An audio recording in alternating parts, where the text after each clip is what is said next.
کہ جس کام کی طرف توجہ دلانی ہے اگر وہ کام کر لینا تو انشاءاللہ ہماری نہ صرف اولاد بلکہ آنے والی نسلوں کا بھلا ہو جائے. وہ کون سا کام ہے, وہ کون سا عمل ہے؟ آئیے سنتے ہیں.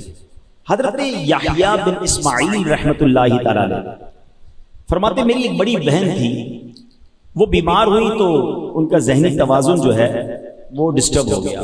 یعنی اب وہ سمجھداری والی باتیں نہیں کرتی تھی, دماغی توازن بگڑ گئے.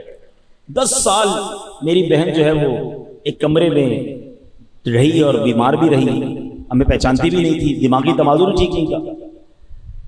اور ایک رات یوں ہوا کہ میرے کمرے کے دروازے پر دستک ہوئی. میں نے کہا رات کو اس وقت کون آیا؟ میں نے کہا پوچھا کون؟ تو دروازہ کھٹکھٹانے والی ایک لیڈیز کی آواز آئی اور اس نے کہا میں آپ کی بہن ہوں. آپ نے پوچھا کون؟ کہا میں آپ کی بہن ہوں. آپ حیران ہو گئے کہ یہ میری بہن ہے, یہ کیسے بولنے لگ گئی اور کیسے مجھے پہچاننے لگ گئی اور یہ کہنے لگ گئی کہ میں آپ کی بہن ہوں. فوراً دروازہ کھولا. 10 سال بعد میری بہن میرے کمرے میں آئی, اور آئی تو میں نے جب اس سے باتیں کی تو وہ بالکل ٹھیک تھی, اس کا تمام معاملات دور ہو چکے تھے. تو میں نے کہا کہ یہ سب کیسے ہوا, آپ طبیعت کیسے ٹھیک ہو گئی آپ کی؟ بہن کہتی ہے میں سو رہی تھی کہ میں نے خواب میں دیکھا کہ اللہ پاک نے تمہارے دادا کی نیکی کی برکت سے تمہارے والد محمد اسماعیل کی حفاظت کی, اور تمہارے والد محمد اسماعیل کی برکت سے تمہاری حفاظت فرماتا ہے. تمہارے دادا اور والد جو ہیں شیخین کریمین حضرت ابوبکر صدیق اور حضرت عمر فاروق سے بڑی محبت کرتے تھے, اس لیے ان دونوں بزرگوں نے اللہ پاک کے حضور تمہاری سفارش کی ہے.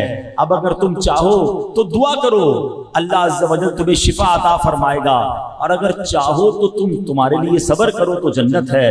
یعنی اس لڑکی کو یہ آپشن دیا گیا کہ اگر تم کہو, وہ بزرگ کہتے ہیں میں تمہارے لیے دعا کر دیتا ہوں, شفا مل جائے گی, اور اگر صبر کرو تو جنت ہے. سبحان اللہ. وہ لڑکی بڑی سمجھدار تھی, کہتی ہے حضور جنت تو میں چاہتی ہوں مگر اللہ کی رحمت تو بہت بڑی ہے نا, اگر شفا بھی مل جائے اور جنت بھی مل جائے تو اس سے اچھی کیا بات ہوگی. کریم کے در سے مانگنا ہے تو تھوڑا کیوں مانگنا ہے؟ کچھ لوگ بڑا کس کو کہتے ہیں تھوڑا تھوڑا مانگ رہے ہوتے ہیں, یا اللہ بس یہی دے دے, بھائی اتنا ہی دے دے. ارے تمہارا دامن تھوڑا ہے, میرے رب کے خزانے تھوڑے نہیں ہیں. تو کریم ہی جو ٹھہرا تو کرم کے کیا ٹھکانے, تو کریم ہی جو ٹھہرا تو کرم کے کیا ٹھکانے, تو نوازنے پہ آئے تو نواز دے زمانے.